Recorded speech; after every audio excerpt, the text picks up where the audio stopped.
खरं तर उपनेतेपदी निवड होऊन माझे 4 दिवस झालं आणि योगायोग बघा कसा माझी युवा सेनेमध्ये देखील मला राज्यविस्तारक पदवी मिळाल्यानंतर पहिले जळगावलाच आलो होतो आणि आत्ताही राज्याचा उपनेतेपदी निवड झाल्यानंतर पहिल्यांदा जळगावलाच आलो।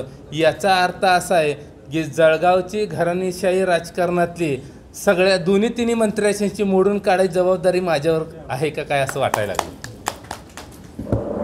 समाजाच्या आंदोलनाला तुम्ही भेट दिलेली आहे। 2 दिवसात जर काही निर्णय नाही झाला तर तीव्र आंदोलन छेडण्याचा इशारा दिला आहे। त्याचप्रमाणे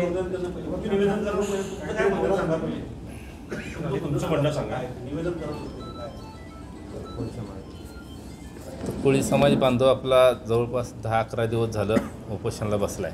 अद्याप एकही अधिकारी तिथं गेलेला नाही। मंत्री तिथं गेले होते, दोन्ही मंत्री राजकारण करण्यासाठी तिथं गेले होते। त्यांना समाजाचं काही घेणं देणं नाही।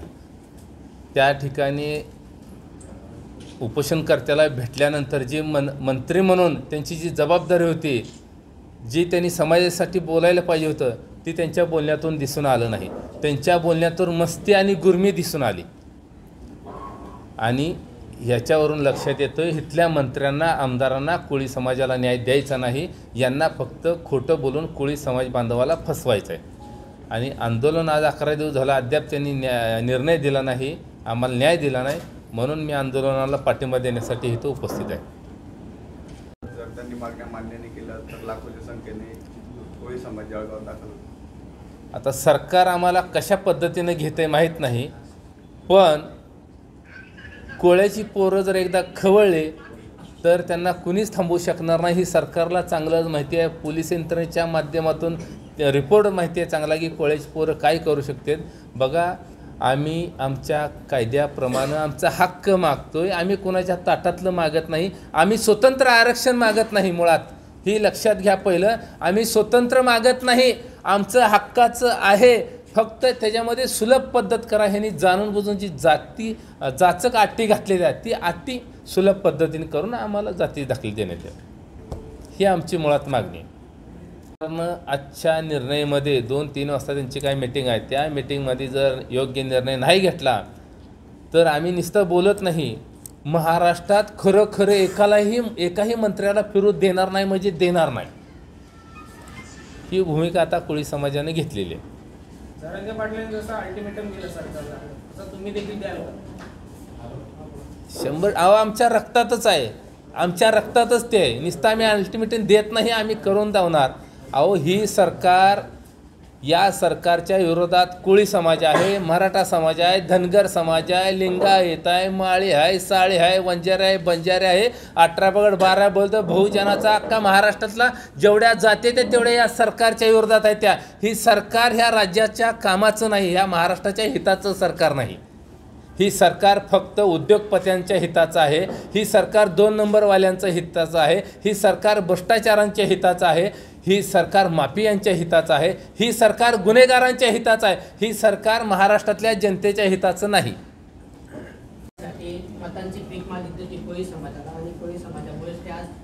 हो, 100% बरोबर आहे। महाराष्ट्रामध्ये 70 ते 72 मतदारसंघ असे आहे की कोळी समाजाची 50,000, 55,000, 60,000, 65,000 मतं ह्या 70 मतदारसंघामध्ये 72 मतदारसंघामध्ये आहेत। जर सरकारला आम्ही सत्तेवर बसवू शकतो तर सत्तेवरून आम्ही खालीही खेचू शकतो, ही सरकारनं विसरलं नाही पाहिजे।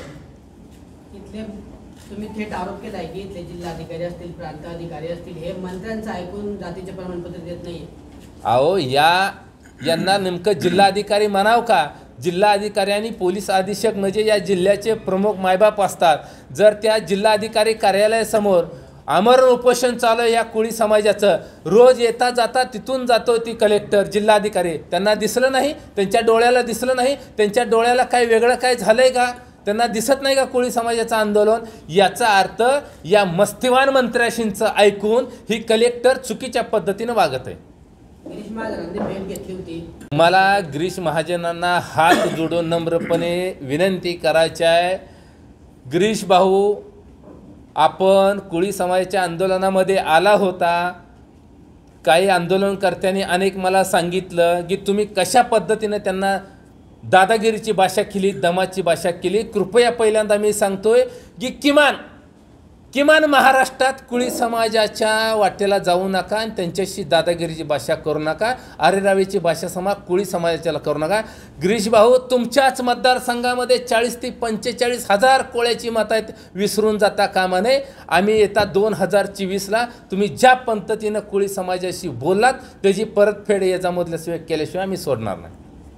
महाराष्ट्राला प्रतीक्षा आहे. राहुल नार्वेकरांना सुप्रीम कोर्टाने फटकारलं, पण अजूनही विधानसभा अध्यक्षांकडून जे आमदारांच्या अपात्रतेसंदर्भातला जो विषय तो मार्गी लागत नाही. काय शिवसेना उपनेते म्हणून तुम्ही या विषयाकडे कसं पाहता आणि तुमची अपेक्षा काय आहेत नेमक्या?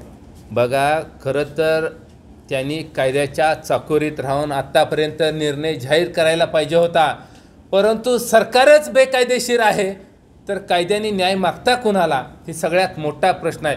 आत्ता आमची सुप्रीम कोर्टाला विनंती आहे की यांनी जर तात्काळ निर्णय नाही दिला तर या देशामध्ये फक्त आता आशा राहिली आहे ही सुप्रीम कोर्ट, हायकोर्ट यांनीच तात्काळ निर्णय योग्य ते घ्यावा.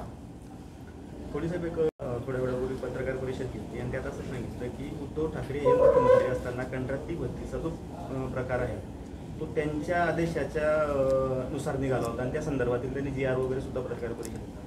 अहो, ही बेकायदेशीर सरकार स्थापन करू शकते, ते खोटे GR नाही का दाखवू शकत, जनतेची दिशाभूल नाही का करू शकत. अहो, ही सरकारमध्ये काही करते ते हो साहेब. अहो, पोलीस भरती कंत्राटी चालू केली, तहसीलदार चालू केला. अहो, ह्याच्या पलीकडे काय, उद्या कलेक्टर SP देखील कंत्राटमध्ये बसवतेली आणि ह्यांना पाहिजे तसे करून घेतली. उद्याच्याला सगळी भरती जी आहे ना कंत्राटमधली शासकीय कार्यालयामध्ये सगळे भाजपचेच गुंड लोक दिसतील तुम्हाला. विषय समोर आलेला आहे. सुषमांतर यांनी बरेच आरोप केलेले आहेत दादा भुसेंवर वगैरे. आपण काय सांगतो? आमची मागणी आहे जो गुन्हेगार आहे त्याच्यावर कारवाई झाली पाहिजे. ललित पाटलाला ज्या आमदारांनी ज्या मंत्र्यांनी पाठीशी घातलंय त्यांच्यावर देखील गुन्हा दाखल झाला पाहिजे, त्यांना देखील जेलमध्ये घातलं पाहिजे.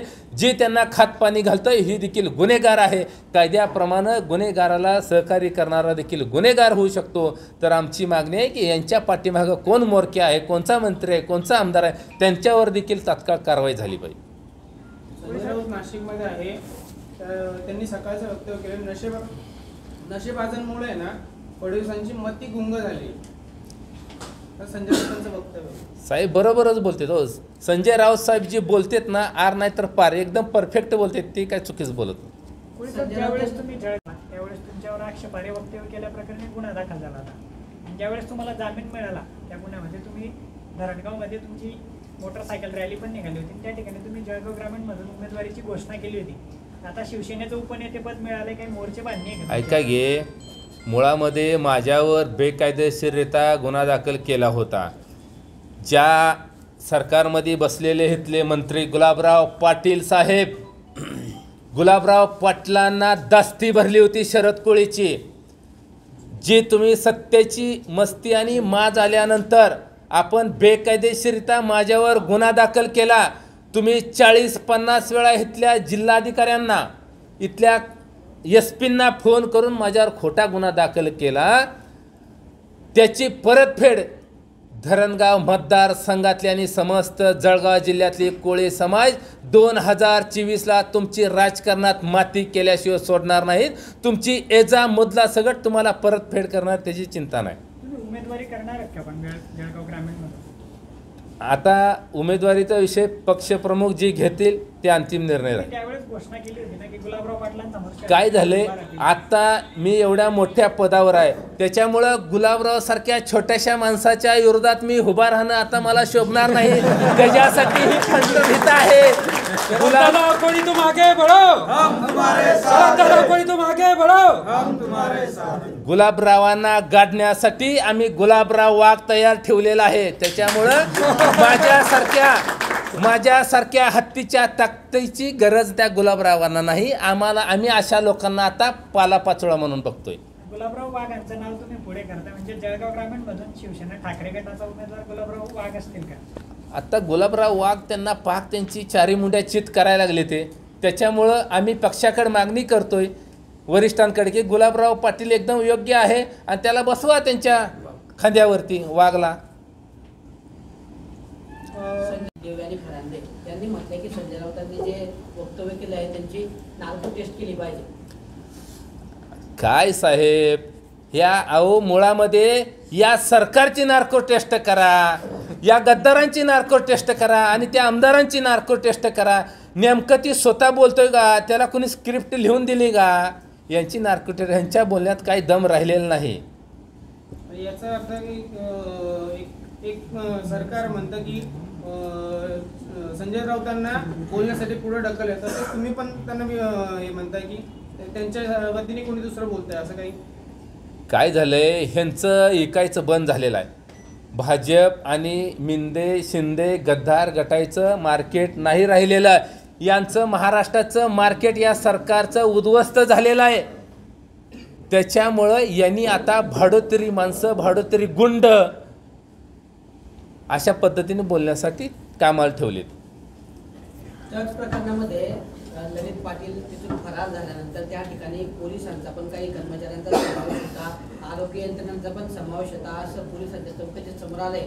मात्र अजूनपर्यंत गृहमंत्री फडणवीस यांच्याकडून कुठलीच कारवाई किंवा तसे आदेश दिलेले काय झाले, मुळात मध्ये सरकार गुन्हेगारी प्रवृत्तीचं आहे. बेकायदेशीर बघा, सुप्रीम कोर्टानं ही सरकारवर ताशेरे ओढले ते ही सगळ्या जगाला माहिती असताना अजून वर नाक करून सरकारमध्ये बसलेत बेकायदेशीरित्या. बेकायदेशीर कायद्याचा गैरवापर करणारी माणसं जर सरकारमध्ये असतील, गृहमंत्री म्हणून असतील, तर गुन्हेगारावर कारवाई होईल का ह्याची शंका आहे. कसं काय गुन्हेगारावर कारवाई होईल? ही गुन्हेगाराला खातपाणी घालते. ती ज्या माणसाला ड्रग्समध्ये पाठवून दिलं, सोडण्यात आलं, त्याच्या पाठीमागे देखील मंत्र्यांचा आमदारांचा हात आहे. ही सुषमा अंधारेंनी सविस्तरपणे सांगितलेलं आहे. अजितदादा पवार हे पण गुलगुलू बोलतायत, हो. बोलतायत. बरोबर आहे ना. काय कशामुळे? बघा, अजितदादा गुलुगुलू पोपटासारखं गोड बोलून त्यांच्यावरचा हे सगळा लागलेला थप्पा काढण्यासाठी तिथं गोडगोड बोलते ते. आणि गोडगोड बोलून त्यांनी समस्त महाराष्ट्रातल्या मराठा समाज बांधवांना असेल, अन्य जाती धर्मांना, मग कोळी माळे धनगर या सगळ्यांना त्यांनी फसवलेलं आहे. त्याच्यामुळं इथून पुढच्या काळात गोडगोड बोलू नका. कारण तुम्हा तिघांना, देवेंद्र फडणवीसांना, अजितदादा पवारांना आणि एकनाथजी शिंदे साहेबांना महाराष्ट्रानं आता ओळखलेलं आहे. त्यांना 2024ला त्यांची परफेक्ट जागा त्यांना दावतील. अजितदादांविरुद्ध सुप्रिया सुळे निवडणूक लढवणार आहे, कसं पाहता तुम्ही? सुप्रिया सुळे ना भूतो न भविष्य एवढ्या मतांनी अजितदादाच्या विरोधात निवडून येतील. तुम्हाला खात्री आहे त्याबाबत? हो, खात्री जाईल. मला माहिती आहे अजितदादा पवारचं काय राहिलेलं नाही. त्यांचा फुगा फुगवलेला आहे, कधीही फुटू शकतोय. हो, तुमचा आज कोळी समाजाची तुम्ही सत्तेत सहभागी मंत्र्यांवर आरोप करतायत आता कोळी समाजाच्या मागण्यांसाठी असेल किंवा काय, पण तुम्ही यापूर्वी कधीच कोळी समाजाच्या मागण्यांसाठी यापुढे कधीच याच्या आधी कधीच समोर आले नाही असं म्हटलं. जरा माझी सोशल मीडिया बघा. ज्याने कोणी प्रश्न असा केला असेल तर त्याला माझी पाठीमागची हिस्ट्री बघ म्हणावं. अरे शरद कोळी वयाच्या 11 वर्षापासून रस्त्यावरची लढाई करतोय समाजासाठी. नीतूच काय घ्यायचंय का? जरांगे पाटलांचं आत्ताचं वक्तव्य आहे की ते आरक्षण मिळवणार याबाबत ते ठाम आहे. बघा, जरांगे पाटलांना त्याचं खरंच कौतुक केलं पाहिजे की त्याने खूप चांगल्या पद्धतीनं आंदोलन केलेलं आहे. पण सत्तेमध्ये असलेले काय त्या कुंबडी चोरासारखे, नारायण राण्यासारखी माणसं, काल सगळ्या चॅनलवरती बघितलं की त्यांनी सांगितलं की मी 96 कोळी मराठा आहे, मला कुणबीची गरज नाही.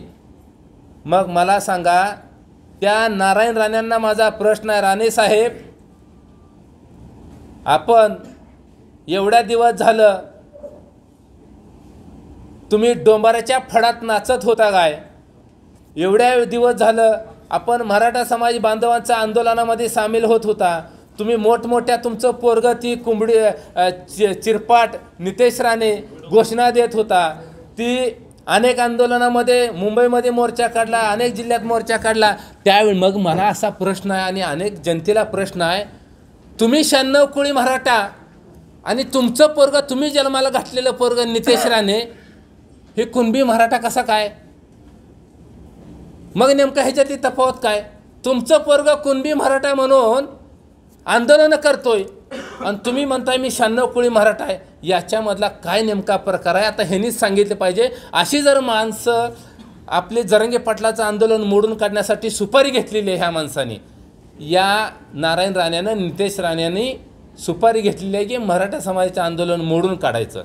पण जरांगे पाटील ह्यांच्या 70 पिढी ह्यांच्या बापाला आता भेट नाही आणि ऐकणार नाही, ही आरक्षण घेणार. यांनी कोळी समाजाचा खेळ लावलेला आहे. यांनी काय सांगितलं नाही, वरवरच्या गप्पा केले, त्या टाइमपास करण्याचं काम केले. पण आम्ही ह्या मंत्र्यांना ह्यांची अवकात आणि ह्यांची जागा दाखवून देणार. नितेश राणेंनी सांगितलं होतं की तुम्ही शांत बसा, आम्ही नाही तर व्हिडिओ टाकू. काय विषय? हा, नितेश राणेंनी सांगितलं होतं की तुम्ही शांत बसा संजय राऊतांना, की आम्ही सबूत दाखवू. काय विषय? कसला सबूत दावते ते? काय सबूत आहे? मग एवढा दिवस काय झोपलाय काय? दाव ना सबूत पडदेशी. काय दावाय तुला? संजय राऊत वाघ आहे. ह्यांच्यासारखा ईडीला CBIला भिवून सीपूट घालून पळून गेला नाही. संजय राऊत ठामपणे छाती ठोकपणे जाऊन जेलमध्ये बसले, कारण संजय राऊत इमानदारी आहेत, वाघ आहेत, शिवसेनेचा एकनिष्ठ वाघ. पालकमंत्री पण आता येऊन गेले होते उपोषण करताना, त्यांना काय आश्वासन दिले? कोण पालकमंत्री? तिथं आले. गुलाबराव पाटील साहेबांना जर जय कोळी समाजाचा पुळका असेल ना, गुलाबराव पाटील साहेब तुम्ही 40 वर्षात काय दिवे लावले कोळी समाजासाठी आम्हाला चांगलं माहिती आहे. तुम्ही फक्त रडक्याचे डोळे पुसण्याचं काम केलेलं आहे. आपण न्याय देऊ शकत नाही ही सिद्ध झालेलं आहे. पण आम्ही आता नक्की तुम्हाला राजकारणात न्याय देणार आहे. 2024ला कायमस्वरूपी या जळगाव जिल्ह्यातला कोळी समाज गुलाबराव पाटलाला घरी बसवल्याशिवाय सोडणार नाही.